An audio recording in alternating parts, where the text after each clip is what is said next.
Source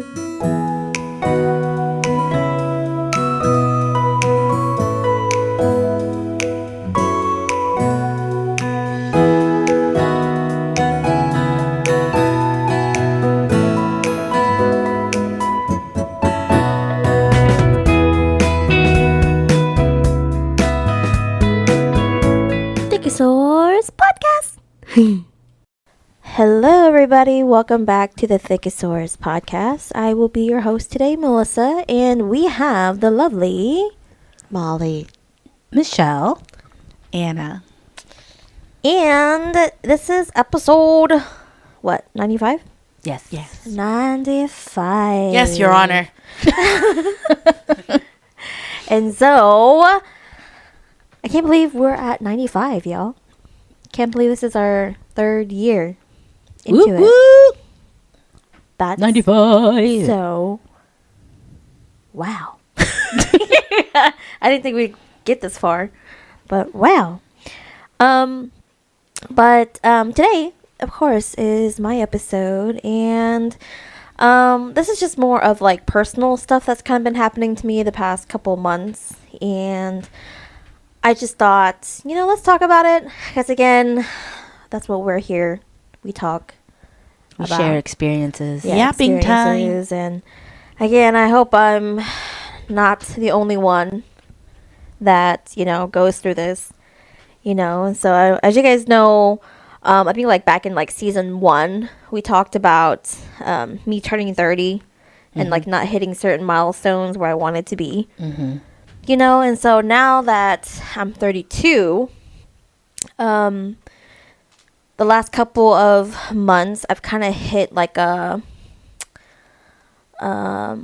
what's it called? How do I say it?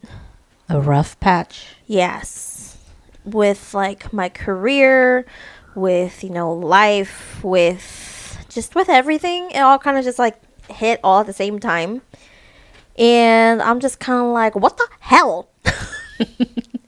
And I'm pretty sure I'm not the only one. Those who are able to relate to me, single in their 30s, and deciding to change their career kind of thing, and walking away from something that you were working so hard towards, and now you're kind of just like stuck in limbo a little bit. And so the other night I thought about it, and I was like, where the hell am I going with my life? I'm not married, I'm not anywhere that I wanted to be, and then on top of that, again, my career has changed. So where am I supposed to go from that? What does Rafiki say? Look beyond. Oh, Or look past. or look something? beyond what you seek. Yes, look beyond what you see. Liz. It was just so hard. Like, I chose to... Little backstory. Like, I chose to walk away from this career that I had going for me, and kind of just let it all go. Like, I had to literally let it all go. Like, I had to let go. Like... Girl, yes, you did. It was getting way too toxic for you. Yeah. Like, I had to let it go. Like, even though I didn't want to. I forgot what's her name. Damn, what is her name? The girl who does, the one where she's like, when I close my eyes, I can't see, I can't see anything. Something Brodsky? I don't know. All I think about is Trixie. You're talking about Brittany Broski? Yes, Brittany. Oh. Yes, she had said something like, there are things that I had to let go, even though the thing that I'm letting go will have claw marks on it, because I don't want to let it go, but I have to let it go. Mm-hmm. Kind of thing. I forgot what she said, but she said something like that, and it kind of made me cry, because I was like, it's so true. There's just things in my life that I wanted to hold on to and to keep, because this is what I found that I was good at and all that stuff, and I had to let that go, kind of thing. And so I was just like, oh my God. So I sat after the whole incident. I kind of had to sit with myself and be like, what the fuck do I do now? You know, like, I feel like, even though 32 is not that old, but it's just kind of like, I feel like you're too old to start something new.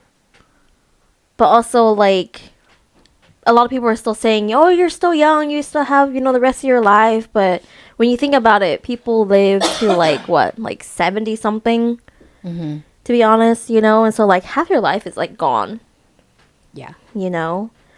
And so I was just like, what do I do now? You know? And, Just like, live life, girl. Don't worry about what do you do. Just be in the moment. yeah. And it was just hard for me, again, to just finally let it go. Let it And- go. That's all I just kept thinking. She kept saying, let it go. Chuck your move. Like, because I remember the day that I decided that I'm going to step away from this. I think it was like 2, 3 o'clock in the morning, and I called Anna. Oh. And I was like, what do I do? What if this happens? What if that happens? What if this happens? And Anna's just like, I think you're panicking. Like, you're having a panic attack right now. Mm-hmm. You know? And so I was just like, oh my God. And I was like, well, what if I choose not to do this anymore? What if I just, like, suck it up and just keep continuing? You know, like, what if, because I mean, technically, you know, I can do my job, you know, like, I can just keep to myself and then, like, suck it up and just keep going, Mm-hmm. you know? And then, yeah, no, again, I kind of just had to be like, it got to the point where I was like, Melissa, pick up your pride, okay? Your balls, pick up your balls, and it's time to go, kind of thing. And so, yeah, that's what I've been kind of going through the past couple of months, honestly. Kind of starting anew, kind of physically had to let go of control. I think that was one thing, let go of control, because this was something, again, I couldn't control in my life, and I hated that I couldn't do that. No matter how many times I tried to work around it or try to make up, like, alternative ideas, you know, I kept coming at the same conclusion, which was to just leave, kind of thing. And so, one, I had to let go of the control. 2, I had to let go of the feeling of failure at my age. Mm-hmm. Because you know how, like, our parents, I don't know if you guys relate to this, but our parents has, you know, been with the same company for, like, years Yeah. and years. You know, they're loyal and they stay with that same company for years. And so I think seeing myself not be able to, I'm not able to perform the job. It's just more of just me not being able to be at that company. For as long as our parents have. Yeah, and as long as I wanted to be there. I think that to me was a little bit of a failure in my mind. Mm-hmm. Mm-hmm. And I think on top of that, it was also a failure of, what's the word called? Just failure to my parents, I guess you can say. Like, I've gone to school, I got the career, and yet here I am leaving that career. Oh my God! Tissue. I'll come back. Tissue. Sorry, but yeah, leaving. Laundry room. Sorry, they're not opened yet. Yeah, leaving that career or that life that my parents wanted me to have. You know, and I think to me that was such a big slap in the face that I couldn't do it, kind of thing. And so there was just a lot of pressure and, like, stress that was on me. And I didn't know what to do. you know? And again, I'm pretty sure people out there as well relate to this. But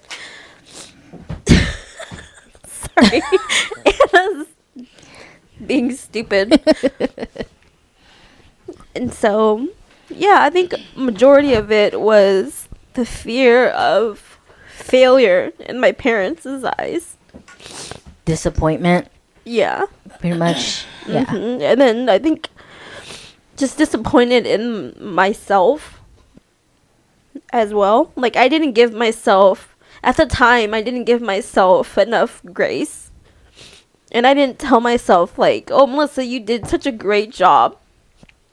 Kind of thing. And now it's time for you to, you know, go on a different journey. I didn't think about it that way at the time. It was a lot of, like, again, you're just a big failure. You know, you've gone to school, got this degree, and you couldn't keep a fucking job. Yeah. Yeah, you were pretty hard on yourself. And yes, you should give yourself a lot more grace. I mean, like, I totally understand where you're coming from and what you're saying, feeling like a failure and a disappointment to mom and dad, because, you know, that's just, they're your parents and you want to make them proud or whatnot. But you should still give yourself grace because, girl, you did the thing. You know, you went to school, you graduated with a bachelor's, which is more than any of us siblings. And you did it by yourself. Yeah, you quite literally did it by yourself. You know, you moved to a totally different town. You were by yourself, except for having Anna for a little bit, you know? Yeah. So, yeah, you did the thing. You graduated. You got a good big girl job in the beginning, you know? And I hate to say it. It's because, you know, our parents have such high standards for us that you took it really, really hard. I think a little harder than you should have. But then that's just me talking because I myself don't have a career like that or have that feeling. I had my own set of feelings of this sort of thing, but hers is a little bit different because, like I said, you went to college, you graduated, you got this big old job, and you were there for what, 5?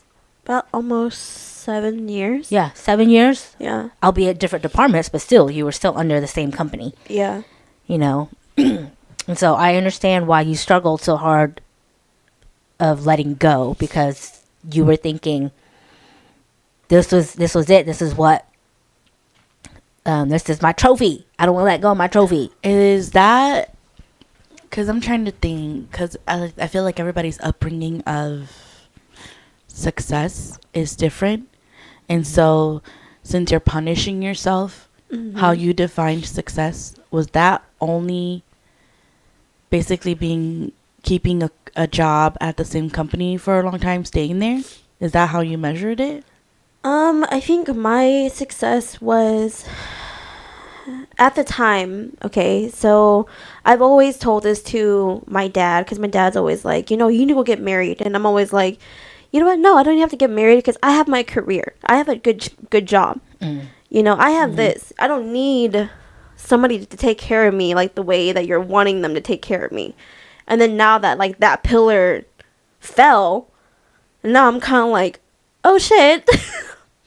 Yeah. What do I do? You're eating your words, and of course you kind of, well, you're trying to prove him wrong, but then it didn't happen. Yeah. And so now you feel embarrassed, and your pride's gone, almost, like you said.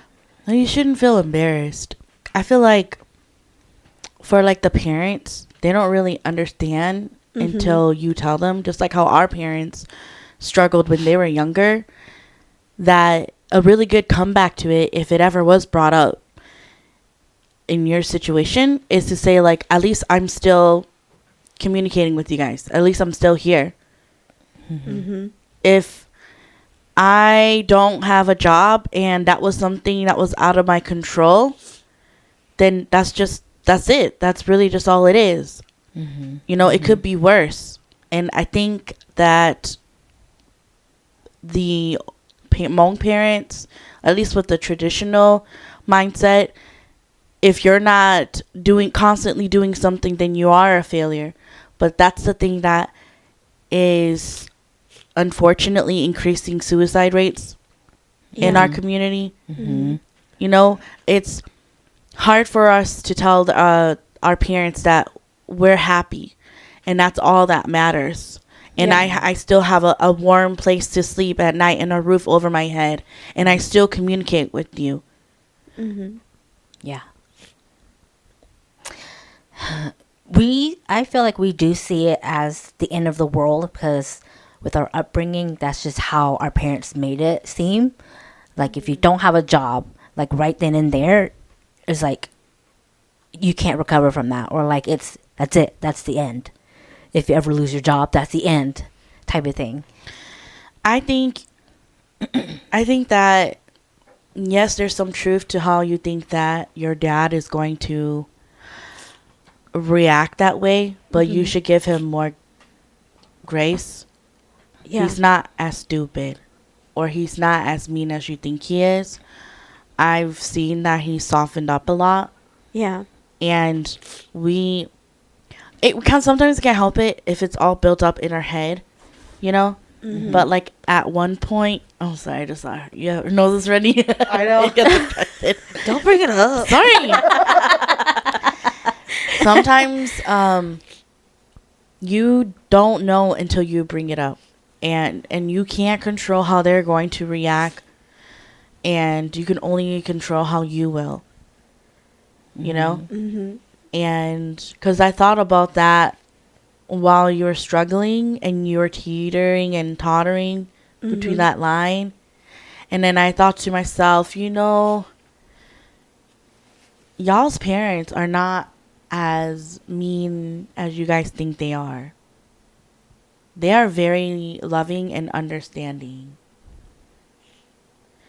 Yes. Oh, yeah, go ahead. No, go ahead. I was just saying, maybe in the past there was some truth to it, but sometimes that's just how they are. But then at the end of the day, they end up being very accepting. I think it was just because it took them so long to be accepting or like soften up to where we as siblings never saw the chance of them being that way, because they were just so harsh to us when we were younger, when our brains were still developing, basically. So that's all we see in them. So it is hard for us to see that they've softened and that they're more accepting and stuff like that. So we will kind of forever have that small fear within us of telling them whenever we lose a job and stuff like that, because they hammered it into our heads. So much. And it's not me like discounting your guys' feelings invalidating it. And also that never goes away, you know, because that's already ingrained in you. But I feel like the older as I get, man, people really are just human, and our parents are too. But all that to really just say is that if you need a comeback, we can help you with the comeback, because you know, you're still alive and you're still here with us, and that should be more important. And sometimes screaming that to them might be needed. Or it could be complete opposite and like be like that TikTok I reshared the other day. I think both of you liked it. About the Korean girl? Yeah, about the Korean girl who was so scared to tell her mom that she had lost her job. But she had no one else to talk to, or like she felt like she had this this pull to tell her mom, to talk to her mom about it. And she was so scared of disappointing her that she was just distraught. And when she did tell her mom, I mean, her mom already knew something was wrong because the way she sounded. So when her mom asked what was wrong, she like broke down crying, telling her mom that she lost her job.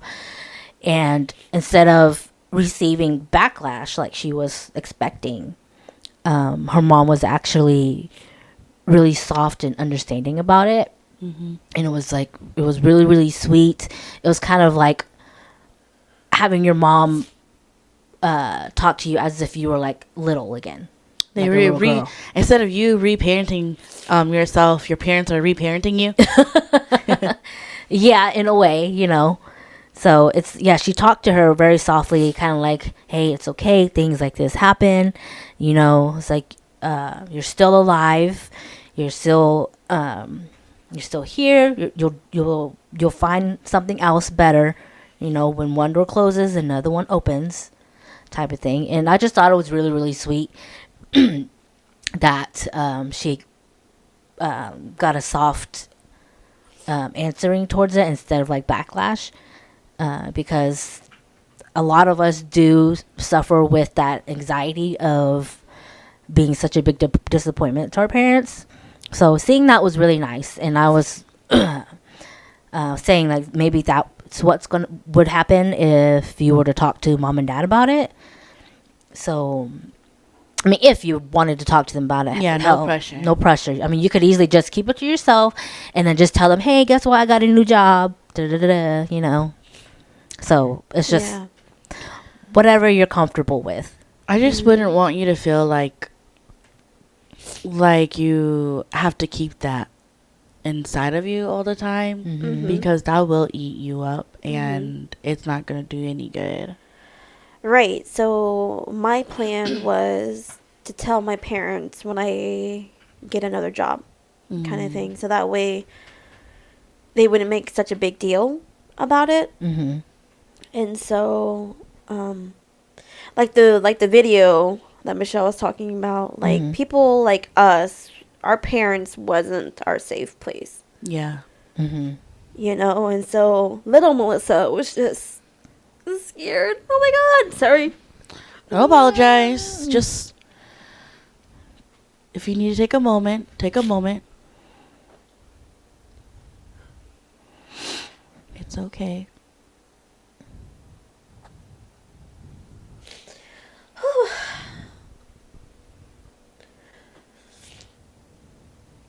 Yeah, sorry. Little Melissa was just scared because just, you know, in the past, again, our parents wasn't our safe place. And so, you know, there was always a history of, even if it wasn't our fault, our parents would make it our fault somehow.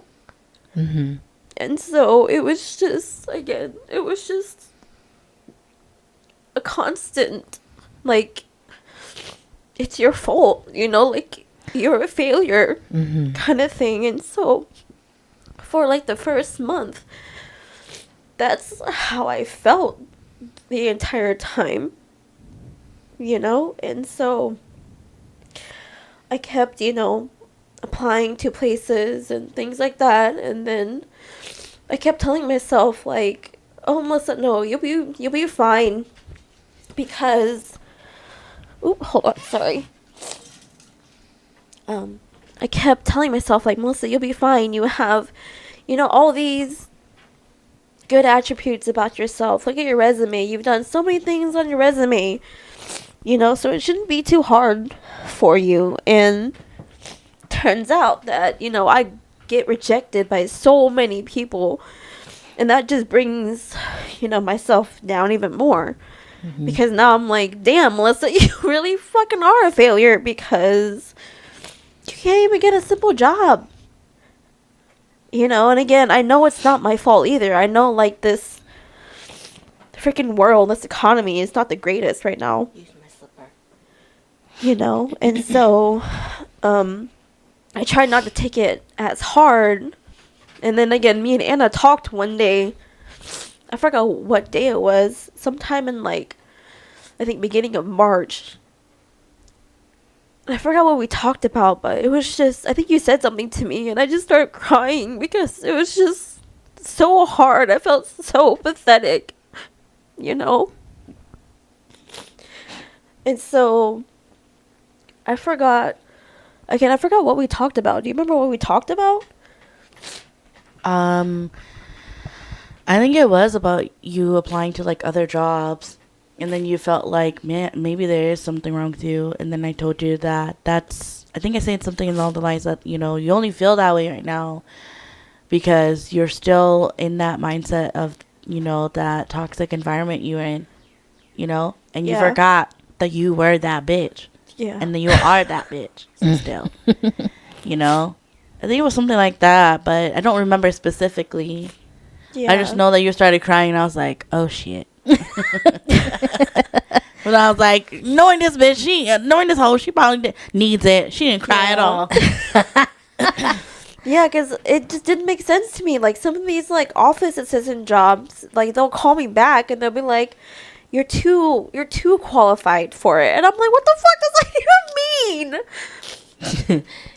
You know? And they're like, oh, you know, I think that you'll be great here. You'll be great there. And I'm like, I just want a damn position. Like, I get it. You want to network and help me. But I'm like, I just need a job. That's all I need. You know? And so I just kept getting rejected over and over and over again. And then finally I was like, you know what? I'm just gonna suck it up and just apply, like, anywhere kind of thing. And then, like, the next week I got, like, maybe like 7 to 10 interviews within that week. You know? The universe was like, girl, change your mindset. Yeah, and I really did. I really did have to change my mindset because I was like, you know what, Melissa? As Kiki Palmer says, you got to reframe it a little bit. You know, you got to reframe what's happening right now. So you can see this as something horrible that's happened to you, or you can reframe it and be like, this is an opportunity to change where you're going in life, kind of thing. An opportunity to change what your career is going to be. You know what? Now you have options. You have so many options now. You know, as I said, your Delulu will come Trulu, you know? And so that's what I kind of had to do. And I kind of had to tell myself, you know, I have to keep moving forward kind of thing, because I can't go back anymore. And I can't do anything except for to go forward. You know, and that's literally what I had to do. I had to reframe the way I had to think on things. And so finally, after a couple months, I finally landed a job. I finally got a job. So yay me. Yeah. Finally got a few job offers, and so I finally chose a job here in Tulsa. And so yeah, I think it was such a tiring and hard journey that I had to go through. But again, now that I like think about it and all that stuff, I should have gave myself more grace, like, in the beginning. But again, I think it was just so much toxicity that was, like, coming off me. And yeah, it was just there, and I was just sitting in it for, like, the longest time. If it wasn't at work or at my old place, then it would be, like, in my room. And then when I finally left the old place, it was just in my room the entire time.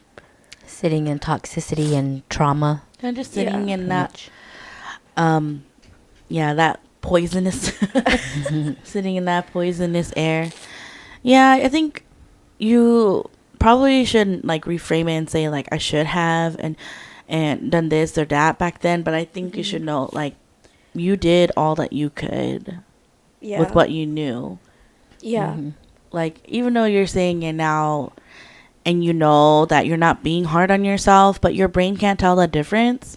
So you really should reframe it and be like, hey, I did what I could. Yeah. And I fought really hard. I slept really hard. I rested really hard. Yeah. And now I'm molted and I'm a beautiful butterfly.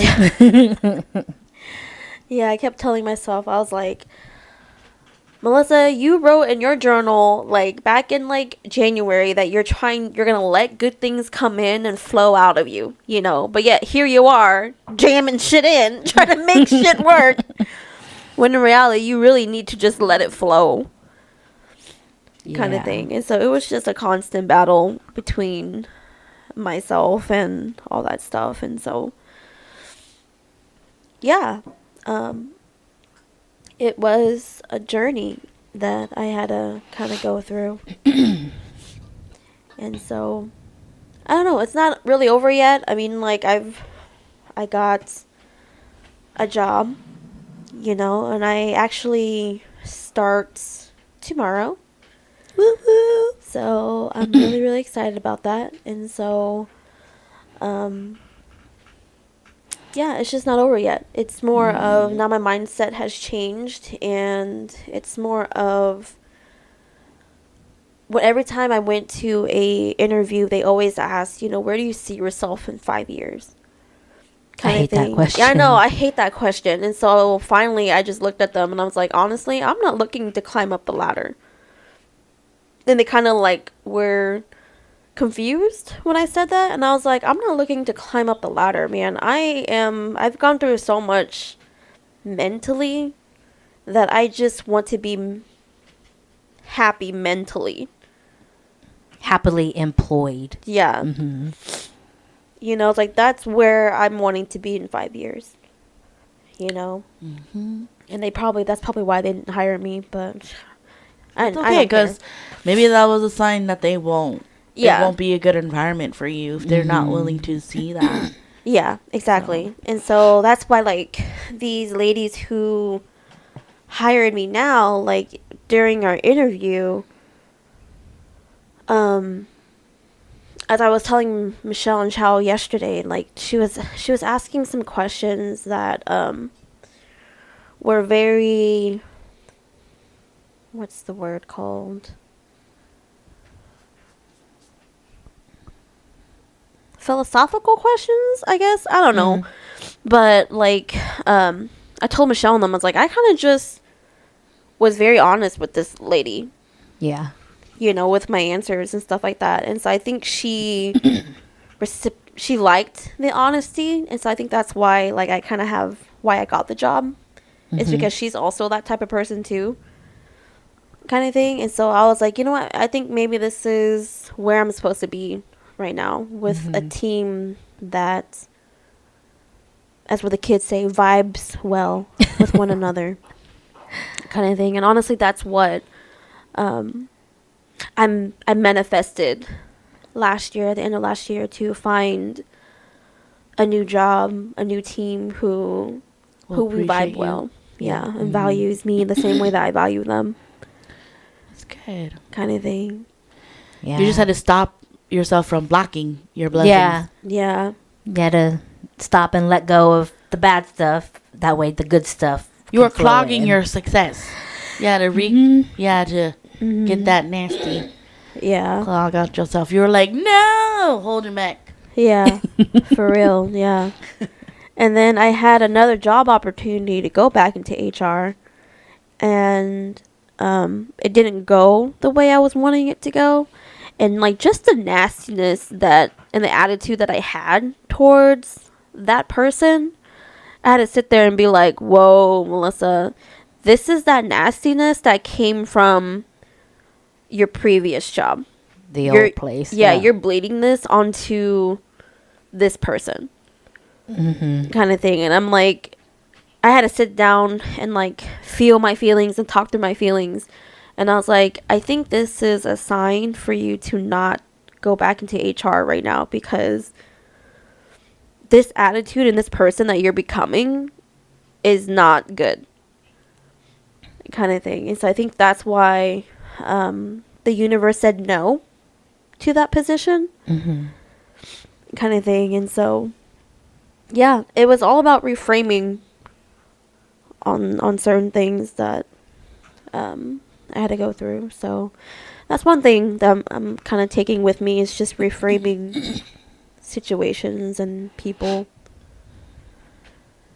and shit like that. So Yeah, but I guess it's a win-win situation. I mean, like now, technically, since I was rejected from multiple places, I actually have, I guess, a network system between those people. Mm-hmm. And so I think that's like a win-win situation. Yeah, yeah. So I think, yeah, and all else, it's a good, I guess, experience, a humbling experience. Yeah, well, we're excited to see you start at a new place that seems to fit the vibe that you're wanting. Yeah. You know, it's like you deserve it. Hmm. So hopefully from there you will, I won't say climb the ladder, but just find what you need and what you want, whether it's career wise or life wise, Hmm. you know, because at your old place, yeah, you were never going to go anywhere or find anything worth all that trouble for. Yeah. So, yeah, the cosmos are like, here, you deserve this. You know, just chillax for a little bit, you know, enjoy life instead Yeah. of, you know, stressing over dumb people Yeah. and whatnot. Hmm. So, But yeah, so I guess that kind of just closes this episode a little bit. Just a little update about me and feeling like a failure and all that good jazz, changing careers and all that. So, mhm. It's just part of life, you hmm, know? It's like you win some, you lose some. Sometimes a door closes because there's a different type of door that's wanting to open for you. hmm, Like Liz says, reframe, yeah, reframe it and see it a different way. hmm, hmm, So, yeah, because that was something that I told our younger brother too. You know, mm, because I think he's kind of going through um his quarter life crisis. crisis. Yeah, and so I told him, I'm like, welcome to 25, yo. This is 25 when you're no longer a kid, and Yeah. you know, like, welcome to 25. I hate to say it, but you know, you just have to relook at things at a different angle, Yeah. you know, and so yeah, that's just what I'm telling people now. It's not, I like for me, I had to keep telling myself it's not about you, or like it's not anything personal. Hmm. You know, those rejections aren't personal. Right. You know, you just have to reframe some things around, and so Yeah. yeah. It's So growth. It's time to grow, is what mhm. the universe is saying. You know, you've outgrown this position, Yes. so now you got to reach out to something else that's Yeah. better. I think I remember a little bit what I said when you said that. Uh-huh. I think I remember when you were telling me about the rejection that I told you, just because they reject you doesn't mean that there's something wrong with you. Yeah. Mm-hmm. Mhm. Mhm. Yeah. Again, I tried not to take it personally, but when it was just one after another, and you've gone on so many interviews, Yeah. and a lot of it is just, oh, you're too qualified, or oh, we found somebody else who fits our description more, or you know, just dumb shit kind of thing. You kind of just lose your sense of worth. It's like you're already down on in the dumps, but like all these no's or whatever is kind of like kicking more dirt on you, Yeah. type of thing, type of Mhm. feeling. Yeah. Yeah. And so yeah. So all you people who are listening out there, just be a little kinder to yourself a little bit. If you can't for any reason, like me, you're kind of stuck. Um I don't know. I say reach out to people.